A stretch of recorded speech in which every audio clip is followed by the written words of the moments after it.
معزز سامعین، السلام علیکم ورحمۃ اللہ وبرکاتہ۔ یہ دارالسلام اسٹوڈیو لاہور پاکستان ہے۔ صحابہ کرام کی جماعت میں مہاجرین اور انصار افضل ہیں، پھر انصار پر مہاجرین کو فضیلت حاصل ہے اور مہاجرین پر عشرہ مبشرہ کو فضیلت حاصل ہے۔ نبی اکرم صلی اللہ علیہ وسلم کا ارشاد ہے، ابو بکر جنت میں ہیں، عمر جنت میں ہیں، عثمان جنت میں ہیں، علی جنت میں ہیں، طلحہ جنت میں ہیں، زبیر جنت میں ہیں، عبد الرحمن بن عوف جنت میں ہیں، سعد بن ابی وقاص جنت میں ہیں، ابو عبیدہ بن جراح جنت میں ہیں، سعید بن زید جنت میں ہیں۔ اس حدیث کو ترمذی اور ابن ماجہ نے سیدنا عبد الرحمن بن عوف اور سیدنا سعید بن زید کے واسطے سے روایت کیا ہے۔ سیدنا زبیر بن عوام رضی اللہ عنہ کے حالات سناتے ہیں۔ سیدنا زبیر بن عوام نبی صلی اللہ علیہ وسلم کی ہجرت مدینہ سے قریباً 28 سال پہلے مکے میں پیدا ہوئے۔ ماں باپ نے نام زبیر رکھا۔ نبی صلی اللہ علیہ وسلم نے آپ کا یہی نام پسند فرمایا۔ کنیت ابو عبداللہ تھی۔ آپ کے بڑے بیٹے کا نام عبداللہ تھا۔ آپ کا تعلق قریش کی شاخ بنو اسد سے تھا۔ قریش کی مختلف شاخیں بنو اسد سے مشورے لیا کرتی تھیں۔ نبی صلی اللہ علیہ وسلم کی پہلی زوجہ محترمہ سیدہ خدیجہ بھی بنو اسد سے تھیں۔ سیدہ خدیجہ رضی اللہ عنہا سیدنا زبیر کی سگی پھوپھی تھیں۔ سیدنا زبیر کا نسب نامہ 5ویں پشت میں آپ صلی اللہ علیہ وسلم سے مل جاتا ہے۔ آپ کے والد عوام سیدہ خدیجہ کے بھائی تھے۔ انہوں نے اسلام کا زمانہ نہیں پایا اور زبیر کے بچپن ہی میں فوت ہو گئے تھے۔ آپ کی والدہ سیدہ صفیہ رسول اللہ صلی اللہ علیہ وسلم کی پھوپھی تھی۔ اس نسبت سے سیدنا زبیر نبی صلی اللہ علیہ وسلم کے پھوپھی زاد بھائی تھے۔ آپ نے نبوت کا اعلان کیا تو سیدہ صفیہ نے بہت جلد اسلام قبول کر لیا۔ بہت دانا اور بڑی بہادر خاتون تھی۔ اپنے بیٹی کی پرورش بہت اچھے انداز سے کی۔ انہیں اللہ کا ایک نڈر اور بہادر سپاہی بنایا۔ آپ ہجرت کر کے مدینے گئے تو والدہ بھی ساتھ تھیں۔ غزوہ احد میں ان کے بھائی سیدنا حمزہ شہید ہو گئے تو انہیں بہت صدمہ ہوا، لیکن انہوں نے صبر سے کام لیا۔ خندق کی لڑائی میں نبی صلی اللہ علیہ وسلم نے عورتوں اور بچوں کو انصار کے قلعے میں بھیج دیا تھا تاکہ یہودی انہیں نقصان نہ پہنچا سکیں۔ ایک دن ایک یہودی مسلمانوں کی جاسوسی کرنے کے لیے قلعے کی طرف آ نکلا۔ سیدہ صفیہ نے ایک لکڑی ہاتھ میں لی، قلعے سے باہر نکلی اور اس یہودی کے سر پر اس زور سے رسید کی کہ وہ وہیں ڈھیر ہو گیا۔ ہجرت کے 11ویں سال نبی صلی اللہ علیہ وسلم نے ان کے سامنے وفات پائی۔ یہ ان کی زندگی کا سب سے بڑا صدمہ تھا۔ انہوں نے سیدنا عمر فاروق کے زمانہ خلافت میں وفات پائی۔ اس وقت ان کی عمر 73 سال تھی۔ سیدنا زبیر بن عوام اور ان کی والدہ سیدہ صفیہ ابتدائی چند ماہ کے اندر ایمان لانے والوں میں شامل ہیں۔ آپ کی عمر اس وقت صرف 15 سال تھی۔ اسلام لانے سے پہلے بھی انہیں اپنے ماموزاد بھائی محمد صلی اللہ علیہ وسلم سے بہت محبت تھی۔ اسلام لانے پر تو رسول اللہ صلی اللہ علیہ وسلم سے آپ کی محبت اس قدر بڑھ گئی کہ نبی صلی اللہ علیہ وسلم پر ہر وقت اپنی جان نچھاور کرنے کے لیے تیار رہتے تھے۔ ایک دن مکے میں یہ خبر مشہور ہو گئی کہ مکے کے کافروں نے رسول اللہ صلی اللہ علیہ وسلم کو گرفتار کر لیا ہے یا شاید شہید کر دیا ہے۔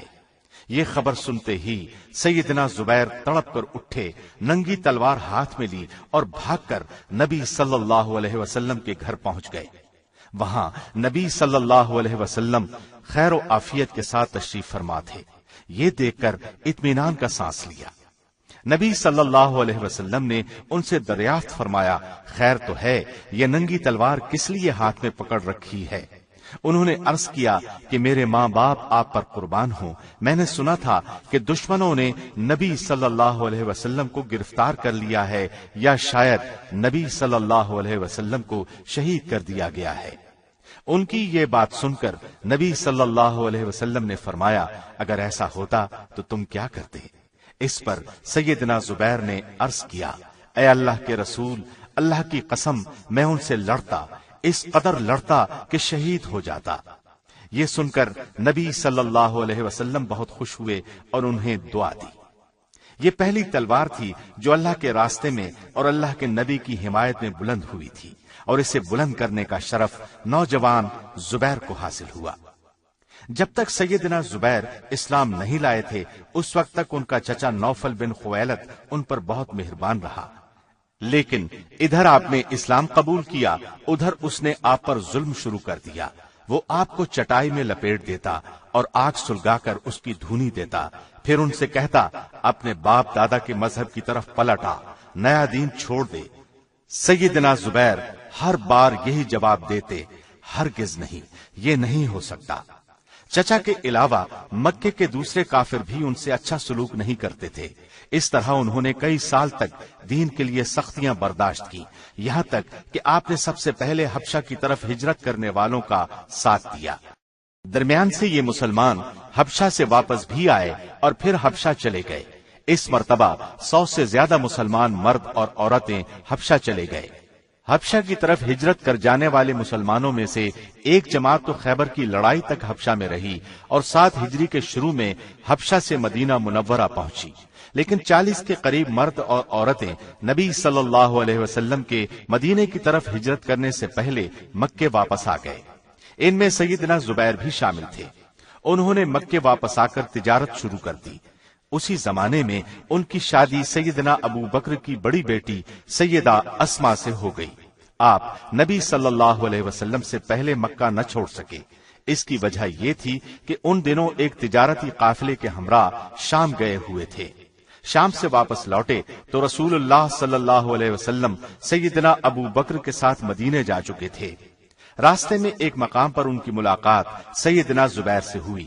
سیدنا زبیر نے سفید کپڑے نبی صلی اللہ علیہ وسلم کو پیش کیے۔ پھر نبی صلی اللہ علیہ وسلم سے رخصت ہو کر زبیر مکے پہنچے اور اپنی والدہ سیدہ صفیہ کے ہمراہ مدینے کی طرف ہجرت کی۔ یہ آپ کی تیسری ہجرت تھی۔ اس وقت آپ کی عمر 28 سال تھی۔ بھائی چارے کے موقع پر رسول اللہ صلی اللہ علیہ وسلم نے سیدنا سلمہ بن سلامہ انصاری کو آپ کا بھائی بنایا۔ یہ بھی بہت اونچے درجے کے صحابی تھے۔ مدینے میں آنے کے کئی ماہ بعد تک کسی مہاجر کے ہاں کوئی اولاد نہ ہوئی۔ اس پر یہودیوں نے یہ خبر اڑا دی کہ ہم نے مسلمانوں پر جادو کر دیا ہے، اس لیے ان میں سے کسی کے ہاں اولاد نہیں ہو رہی۔ ہجرت کے پہلے سال کے آخر میں اللہ تعالیٰ نے سیدنا زبیر کو ایک چاند سا بیٹا عطا کیا۔ مدینے میں یہ خبر پھیلی تو سب مسلمانوں نے جمع ہو کر خوشی ظاہر کرنے کے لیے تکبیر کے نعرے لگائے۔ مدینے کے پہاڑ ان کے نعروں سے گونج اٹھے۔ یہودیوں کے منہ لٹک گئے۔ سیدہ اسما بچے کو نبی صلی اللہ علیہ وسلم کی خدمت میں لائیں۔ نبی صلی اللہ علیہ وسلم نے ایک کھجور منگوائی، اس کو چبا کر بچے کے منہ میں ڈالی، بچے کے لیے دعا کی۔ اس بچے کا نام عبداللہ رکھا گیا۔ بڑے ہونے پر انہوں نے تاریخ میں بڑا نام پایا۔ سیدنا زبیر شروع سے آخر تک تمام غزوات میں نبی صلی اللہ علیہ وسلم کے ساتھ رہے۔ بدر کی لڑائی پیش آئی، آپ نے اس روز سر پر زرد امامہ باندھ رکھا تھا۔ اس شان سے لڑے کہ جدھر کا رخ کیا دشمن کی صفیں الٹ دی۔ ایسے میں کافروں میں سے ایک بڑے پہلوان نے ایک ٹیلے پر چڑھ کر پکارا، کوئی ہے جو میرے مقابلے میں آئے؟ اس وقت سیدنا زبیر نبی صلی اللہ علیہ وسلم کے نزدیک ہی موجود تھے۔ نبی صلی اللہ علیہ وسلم نے ان سے مخاطب ہو کر فرمایا، اے صفیہ کے بیٹے، اس کافر کے مقابلے پر جاؤ۔ سیدنا زبیر حکم ملتے ہی اس کی طرف جھپٹے، ادھر وہ بڑھا، دونوں گتھم گتھا ہو گئے۔ دونوں بڑے طاقتور تھے، ایک دوسرے کو نیچے گرانے کی کوشش کر رہے تھے۔ جلد ہی دونوں ٹیلے سے نیچے گر پڑے۔ اب کافر نیچے تھا، یہ اس کے اوپر۔ بجلی کی سی تیزی سے تلوار اس کی گردن پر ماری۔ کافر اپنے خون میں نہا گیا۔ اس کے جہنم رسید ہونے پر کافروں کی طرف سے ایک اور نامی گرامی بہادر عبیدہ بن سعید آپ کے مقابلے پر آیا۔ اس نے سر سے پیر تک زرہ پہن رکھی تھی، صرف اس کی آنکھیں نظر آ رہی تھی۔ اس کا دعویٰ تھا کہ اس کا مقابلہ کرنے والا اس کے ہاتھ سے بچ نہیں سکتا۔ سیدنا زبیر نے تاک کر برچھی اس کی آنکھ میں ماری، وہ فوراً زمین پر گرا اور تڑپ تڑپ کر مر گیا۔ آپ نے اپنی برچھی کو اس کی لاش پر پاؤں رکھ کر نکالا۔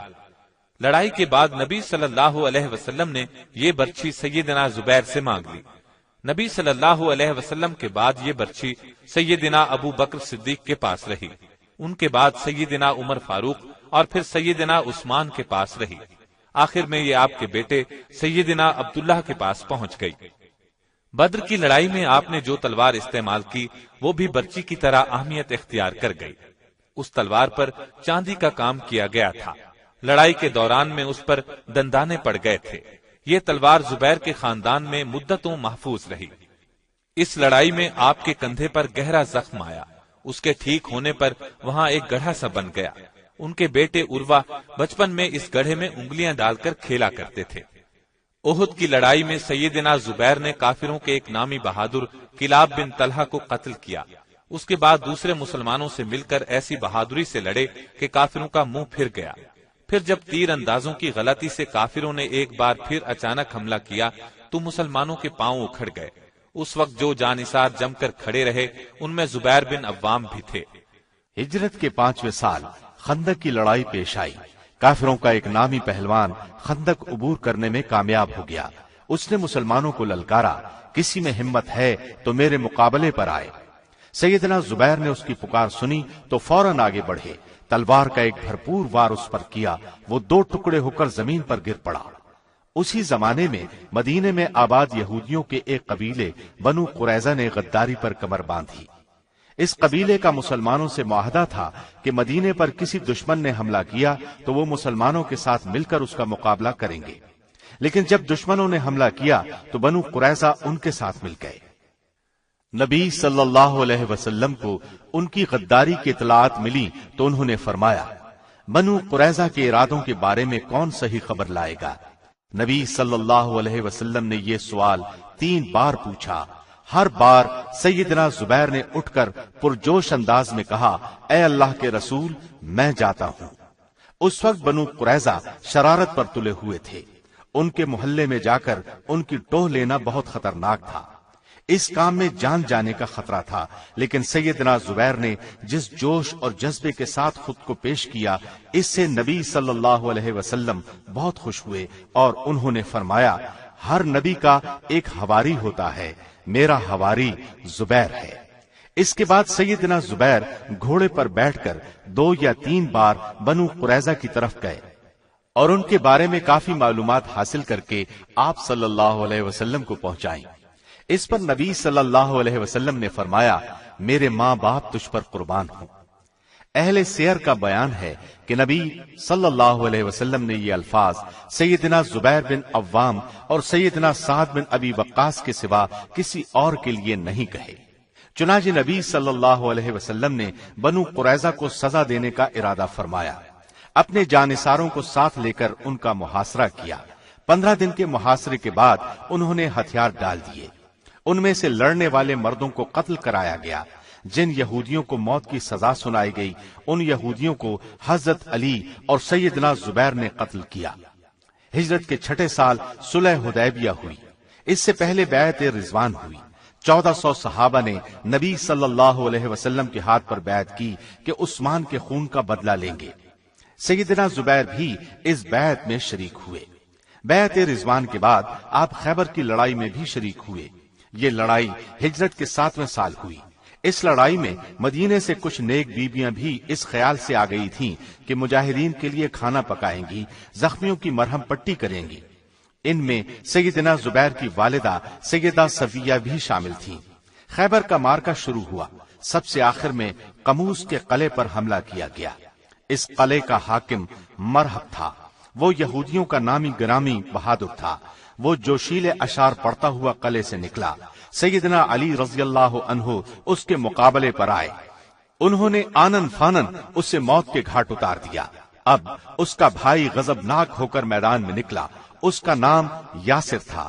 اس کا ڈیل ڈول بہت زیادہ تھا۔ اس کا مقابلہ کرنے کے لیے ادھر سے سیدنا زبیر نکلے۔ یہ یاسر کے مقابلے میں بہت کمزور نظر آئے۔ آپ کی والدہ صفیہ یہ فرق محسوس کر کے پریشان ہو گئیں اور بولیں، اے اللہ کے رسول صلی اللہ علیہ وسلم، آج میرے جگر کا ٹکڑا مارا جائے گا۔ اس پر نبی صلی اللہ علیہ وسلم نے فرمایا، نہیں، انشاءاللہ وہ دشمن کو مار ڈالے گا۔ چنانچہ تھوڑی دیر کی لڑائی کے بعد سیدنا زبیر نے یاسر کو قتل کر دیا۔ اس کے بعد قلعے پر مسلمانوں کا قبضہ ہو گیا۔ فتح مکہ کے موقع پر نبی صلی اللہ علیہ وسلم نے سیدنا زبیر کو ایک دستے کا علم بردار بنایا اور اپنا خاص جھنڈا انہیں عنایت فرمایا۔ مکے میں داخلے کے وقت یہ جھنڈا اٹھائے ہوئے تھے۔ مکے کی فتح کے بعد جب ہر طرف امن ہو گیا تو سیدنا زبیر اور سیدنا مقداد اپنے اپنے گھوڑوں پر سوار نبی صلی اللہ علیہ وسلم کی خدمت میں حاضر ہوئے۔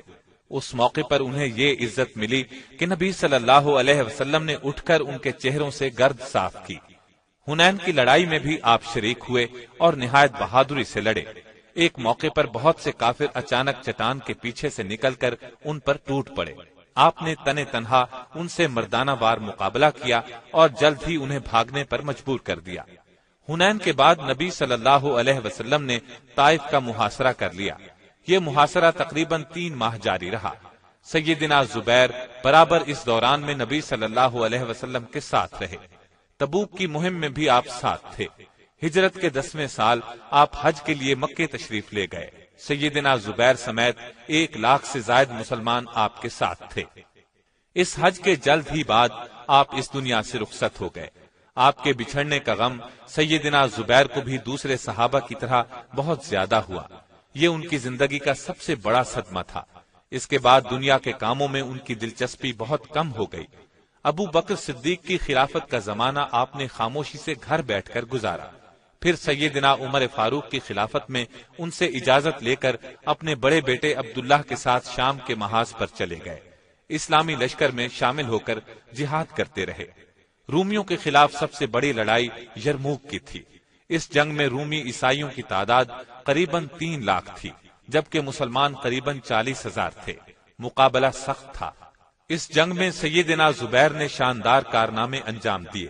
لڑائی کے دوران ایک موقع پر کچھ ساتھیوں نے کہا، اے ابو عبداللہ، اگر آپ دشمنوں کی صفیں توڑ کر ان کے درمیان سے آگے نکل جائیں تو ہم بھی آپ کا ساتھ دیں گے۔ آپ نے فرمایا، تم میرا ساتھ نہیں دے سکو گے۔ ساتھیوں نے کہا، ہم آپ کے پیچھے رہیں گے۔ اب سیدنا زبیر نے رومیوں پر اس زور کا حملہ کیا کہ صفوں کو چیر کر آگے نکل گئے۔ کوشش کے باوجود کوئی ان کا ساتھ نہ دے سکا۔ جب یہ واپس آنے لگے تو رومیوں کے ایک گروہ نے انہیں گھیر لیا۔ انہوں نے ڈٹ کر ان کا مقابلہ کیا۔ اس مقابلے میں انہیں کندھے پر زخم آئے، پھر بھی ان کے گھیرے سے نکل آئے۔ یہ زخم اتنے گہرے تھے کہ ٹھیک ہو جانے کے بعد گڑھے رہ گئے۔ ایسا ہی ایک زخم انہیں بدر کی لڑائی میں لگا تھا۔ آپ کے بیٹے عروہ بچپن میں ان میں انگلیاں ڈال کر کھیلا کرتے تھے۔ شام کے محاذ پر سیدنا عمرو بن عاص موجود تھے۔ انہوں نے مصر پر چڑھائی کی، چھوٹے چھوٹے شہر فتح کیے۔ ایک قلعہ قصر شمع رہ گیا، وہ بہت مضبوط تھا۔ اس میں مصریوں کی فوج بھی بہت تھی، جبکہ عمرو بن عاص کے پاس فوج بہت کم تھی۔ انہوں نے امیر المومنین سیدنا عمر فاروق رضی اللہ عنہ سے مدد مانگی۔ آپ نے 4000 فوج 4 سالاروں کے ساتھ روانہ کی۔ سالاروں کے نام یہ تھے: سیدنا زبیر، سیدنا عبادہ بن صامت، سیدنا مقداد بن اسود، سیدنا مسلمہ بن مخلد۔ آپ نے عمرو بن عاص کو یہ خط بھی لکھا: ان سالاروں میں سے ہر سالار 1000 سوار کے برابر ہے، اس لیے اس فوج کو 8000 سمجھنا۔ جب یہ فوج عمرو بن عاص کے پاس پہنچی تو انہوں نے سیدنا زبیر کو سپہ سالار بنا لیا، کیونکہ وہ دینی مرتبے کے لحاظ سے سب سے بڑے تھے اور جنگ کے میدان میں بھی اپنا لوہا کئی بار منوا چکے تھے۔ انہوں نے گھوڑے پر سوار ہو کر قلعے کے چاروں طرف چکر لگایا۔ جہاں جہاں مناسب سمجھا مناسب تعداد میں سوار اور پیدل فوج کے دستے بٹھا دیے۔ ساتھ ہی منجنیقوں یعنی پتھر پھینکنے والی مشینوں کے ذریعے سے قلعے پر پتھر برسانے شروع کر دیے، مگر قلعہ پھر بھی فتح نہ ہوا۔ آخر ایک دن آپ کو بہت جوش آیا۔ آپ نے بلند آواز میں کہا، آج میں مسلمانوں پر اپنی جان قربان کرتا ہوں۔ یہ کہہ کر ننگی تلوار ہاتھ میں لی اور سیڑھی لگا کر فصیل پر چڑھ گئے۔ چند اور مجاہدین نے بھی ان کا ساتھ دیا۔ فصیل کے اوپر پہنچ کر سب نے مل کر تکبیر کے نعرے بلند کیے۔ یہ نعرے سن کر قلعے کے باہر موجود لشکر نے اس قدر بلند آواز میں اللہ اکبر کا نعرہ لگایا کہ زمین ہل گئی۔ مصریوں نے سمجھا سارا اسلامی لشکر قلعے میں گھس آیا۔ ان کے ہاتھ پاؤں پھول گئے، وہ بھاگنے کا راستہ تلاش کرنے لگے۔ اتنے میں سیدنا زبیر نے فصیل سے نیچے اتر کر قلعے کا دروازہ کھول دیا۔ پوری اسلامی فوج قلعے میں داخل ہو گئی۔ اب تو مصریوں کی ہمت بالکل جواب دے گئی۔ ہتھیار پھینک دیے اور صلح کی درخواست کی۔ سیدنا عمرو بن عاص نے یہ درخواست منظور کر لی اور عیسائیوں کو امان دے کر قلعے پر قبضہ کر لیا۔ بعد میں اس قلعے کے قریب ایک بڑا شہر آباد کیا، وہ فسطاط کے نام سے مشہور ہوا۔ اس کے بعد اسکندریہ فتح ہوا، اس میں بھی سیدنا زبیر نے حصہ لیا۔ 27 ذی الحج کو سیدنا عمر پر قاتلانہ حملہ ہوا۔ جب آپ کو اپنے بچنے کی امید نہ رہی تو آپ نے اپنے بعد بننے والے خلیفہ کے بارے میں یہ وصیت فرمائی: میں علی، عثمان، طلحہ، زبیر، عبد الرحمن بن عوف اور سیدنا سعد بن ابی وقاص رضی اللہ عنہم سے بڑھ کر خلافت کا کسی کو حقدار نہیں سمجھتا۔ رسول اللہ اپنی وفات تک ان سے خوش رہے۔ ان میں سے کسی ایک کو خلیفہ چن لیا جائے اور اس کی بات سنی جائے، اطاعت کی جائے۔ ان میں سے سیدنا زبیر نے اپنی خلافت کا حق چھوڑ دیا اور فرمایا میں یہ حق علی کے لیے چھوڑتا ہوں۔ اس طرح سیدنا طلحہ نے اپنا حق عثمان کے لیے چھوڑ دیا۔ سیدنا سعد بن ابی وقاص نے اپنا حق سیدنا عبد الرحمن بن عوف کے لیے چھوڑ دیا۔ گویا اب خلافت کے لیے یہ 3 صحابہ رہ گئے، عثمان، علی اور عبد الرحمن بن عوف۔ ان میں سے بھی سیدنا عبد الرحمن بن عوف نے اپنا حق واپس لے لیا۔ یہ کہا کہ خلافت کے لیے میرے نام کو زیر غور نہ رکھا جائے، علی اور عثمان میں سے کسی ایک کو خلیفہ چن لیا جائے۔ ان بزرگوں نے فیصلے کا اختیار سیدنا عبد الرحمن بن عوف کو سونپ دیا۔ انہوں نے سیدنا عثمان کو خلیفہ بنانے کا اعلان کر دیا۔ وہاں موجود سبھی لوگوں نے سیدنا عثمان کی بیعت کر لی۔ آپ کے زمانے میں سیدنا زبیر نے پوری مدت خاموشی سے بسر کی۔ ایک بار سیدنا عثمان بیمار ہوئے تو اپنا قائم مقام زبیر کو مقرر کیا۔ امیر حج بھی انہیں بنایا اور فرمایا بے شک تم لوگوں میں زبیر بہتر ہیں اور رسول اللہ کو تم سے زیادہ محبوب تھے۔ 35 ہجری میں باغیوں نے سیدنا عثمان کو شہید کر دیا تو زبیر کو بہت صدمہ ہوا۔ آپ نے چند مسلمانوں کے ساتھ رات کی تاریکی میں سیدنا عثمان کا جنازہ اٹھایا۔ آپ ہی نے نماز جنازہ پڑھائی۔ اس کے بعد سیدنا علی خلیفہ بنے۔ اس موقع پر یہ مسئلہ پیدا ہو گیا کہ سیدنا عثمان کے قاتلوں کی گرفتاری اور انہیں سزا دینے کا مطالبہ زور پکڑ گیا۔ اس زمانے میں امت کی ماں سیدہ عائشہ حج کے لیے مکے تشریف لے گئی تھی۔ حج سے فارغ ہو کر آپ مدینے کی طرف روانہ ہوئی تھیں کہ خبر ملی کہ عثمان شہید کر دیے گئے، علی خلیفہ بن گئے ہیں، لوگوں نے ان کے ہاتھ پر بیعت کر لی ہے۔ لیکن مدینے میں ابھی تک فتنہ اور فساد پھیلا ہوا ہے۔ یہ خبریں سن کر وہ واپس مکے چلی گئیں۔ اتنے میں سیدنا زبیر اور سیدنا طلحہ ان کے پاس پہنچ گئے۔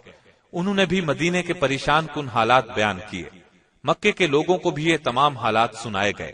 آخر ام المؤمنین عائشہ صدیقہ نے فرمایا عثمان کے خون کا بدلہ لینے اور فتنہ فساد دور کرنے کے لیے تیار ہو جاؤ۔ سیدنا زبیر اور سیدنا طلحہ بھی ان کے ساتھ چلے۔ سیدنا علی کو ان کے آنے کی اطلاع ملی تو آپ اپنا لشکر لے کر چلے۔ دونوں لشکر بصرہ کے مقام پر آمنے سامنے آ گئے۔ صلح کی کوشش شروع ہوئی۔ عائشہ صدیقہ نے عثمان کے خون کا بدلہ لینے کا مطالبہ کیا، فتنہ بپا کرنے والوں کی گرفتاری کا مطالبہ کیا۔ سیدنا علی نے اپنی مجبوری بیان فرمائی۔ ابھی صلح کی بات چیت ہو رہی تھی کہ فسادیوں نے رات کی تاریکی میں دونوں طرف سے تیر چلا دیے۔ اس طرح جنگ بغیر کسی ارادے کے چھڑ گئی۔ ابھی لڑائی شروع نہیں ہوئی تھی کہ سیدنا علی اپنے گھوڑے پر سوار ہو کر آگے آئے اور بلند آواز میں فرمایا اے زبیر، کیا آپ کو وہ دن یاد ہے جب ہم دونوں ہاتھ میں ہاتھ ڈالے رسول اللہ کے سامنے سے گزرے تھے تو آپ صلی اللہ علیہ وسلم نے تم سے پوچھا تھا کیا تم علی کو دوست رکھتے ہو؟ تم نے کہا تھا ہاں، تو آپ نے فرمایا تھا ایک دن تم علی سے ناحق لڑو گے۔ یہ سن کر سیدنا زبیر نے فرمایا ہاں مجھے یاد آ گیا ہے۔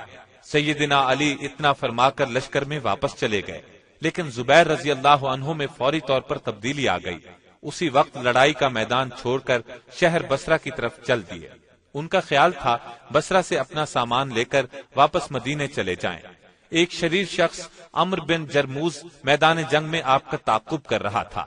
راستے میں ایک جگہ جب آپ نماز پڑھنے لگے، اس شخص نے ایسے میں تلوار کا وار کیا اور آپ کو شہید کر دیا۔